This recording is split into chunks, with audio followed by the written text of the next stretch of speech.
გები ცხოვრობდნენ. რუსთაველის თეატრში სახელფასო 120 მანეთი იყო. ეს იყო საშუალო შემოსავალი 1960-იან წლებში, ის თანხა, რომელზეც შეიძლებოდა საცხოვრებელი, საკვები და საბუნდოვანი მომავალი.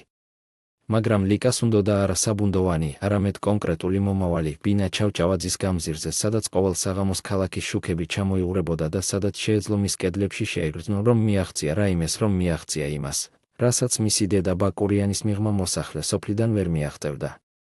მაგრამ 120 მანეთი არ იყო საკმარისი.